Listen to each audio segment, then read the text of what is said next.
गृह मंत्रालय ने लॉकडाउन 4 के लिए गाइडलाइंस जारी कर दी हैं। कोरोना वायरस के कारण लागू राष्ट्रव्यापी लॉकडाउन का चौथा चरण सोमवार से शुरू होगा और इसमें लोगों को ज़्यादा रियायत और लचीलापन देखने को मिलेगा। देश में सभी तरह की घरेलू और अंतर्राष्ट्रीय विमान यात्राएं बंद रहेंगी। हालांकि घरेलू मेडिकल सेवाओं, घरेलू एयर एम्बुलेंस को छूट रहेगी। मेट्रो सेवाएं बंद रहेंगी। स्कूल, कॉलेज और अन्य शैक्षणिक संस्थान बंद रहेंगे। होटल, रेस्टोरेंट और हॉस्पिटैलिटी सेवाओं से जुड़ी अन्य सेवाएं भी बंद रहेंगी। हालांकि जो सेवाएं हाउसिंग हेल्थ पॉलिसी, सरकारी कर्मचारी, हेल्थ केयर वर्कर्स या कहीं फंसे हुए लोगों को ले जाने वाली सेवाएं हैं, वो चालू रहेंगी। इसी दौरान बस डिपो, रेलवे स्टेशन और एयरपोर्ट पर कैंटीन भी चल सकती है। जो रेस्टोरेंट होम डिलीवरी की सुविधा दे सकते हैं, उन्हें किचन चालू करने की मंजूरी मिल सकती है। सभी cinema hall, shopping complex, gym, swimming pool, park, theatre, bar और ऑडिटोरियम आदि बंद रहेंगे। स्पोर्ट्स कॉम्प्लेक्स खुल सकते हैं, लेकिन वहां दर्शकों को आने पर प्रतिबंध रहेगा। सभी सामाजिक, राजनीतिक, खेल, मनोरंजन, धार्मिक कार्यक्रमों पर रोक रहेगी। सभी धर्मों के पूजा स्थल भी बंद रहेंगे। कंटेनमेंट जोन को छोड़कर बाकी जगहों पर कई गतिविधियों को शुरू करने की मंजूरी दी गई है। इंटरस्टेट बसों को चलाने की मंजूरी है। इसके लिए राज्यों को आपस में तालमेल बैठाना होगा। वहीं राज्यों और केंद्र शासित प्रदेशों के अंदर चलने वाला यातायात भी शुरू किया जा सकता है। लोगों की गतिविधियों के लिए तय किए गए स्टैंडर्ड ऑपरेटिंग प्रोसीजर्स के तहत गतिविधियां भी जारी रहेंगी। कौन सी जगह रेड, ग्रीन और ऑरेंज जोन में आएगी, इसका फैसला राज्य सरकारें खुद लेंगी। यह फैसला करते हुए उन्हें स्वास्थ्य मंत्रालय के मानकों का ध्यान रखना होगा।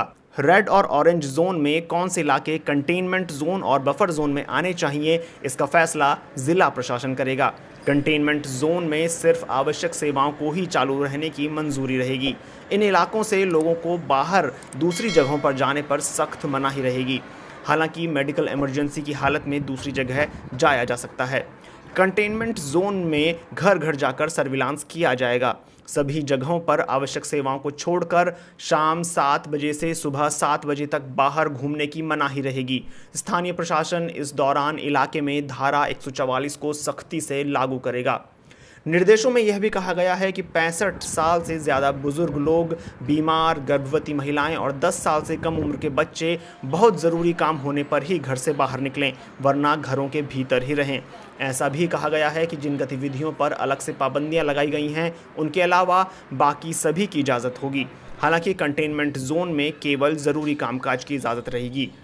ये भी कहा गया है कि राज्य और केंद्र शासित प्रदेश हालात का जायजा लेते हुए कुछ खास जोन में गतिविधि विशेष पर रोक लगा सकते हैं। निर्देशों में आरोग्य सेतु ऐप का जिक्र किया गया है। ऐसा कहा गया है कि ये ऐप संभावित खतरे की जानकारी देकर ढाल का काम करती है। दफ्तरों में लोगों की सुरक्षा का ख्याल रखने के लिए सभी कर्मचारी कंपैटिबल मोबाइल फ़ोन में ये ऐप डाउनलोड करें और इस्तेमाल करें। इस बारे में ज़िला प्रशासन सभी लोगों को इस ऐप को इंस्टॉल कर अपना हेल्थ स्टेटस डालने का निर्देश दे सकता है।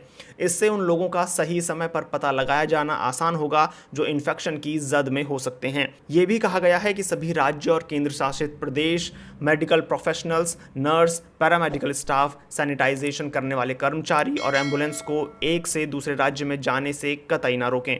साथ ही सामान ले जाने वाले ट्रकों को भी एक राज्य से दूसरे राज्य में जाने की इजाज़त दी जाएगी। हालांकि इस दौरान कोई भी राज्य किसी पड़ोसी देश के साथ सामान की आवाजाही नहीं कर सकता। जो कोई भी शख्स इन तमाम दिशा निर्देशों का उल्लंघन करता हुआ पाया जाएगा, उसके खिलाफ सख्त कार्रवाई की जाएगी।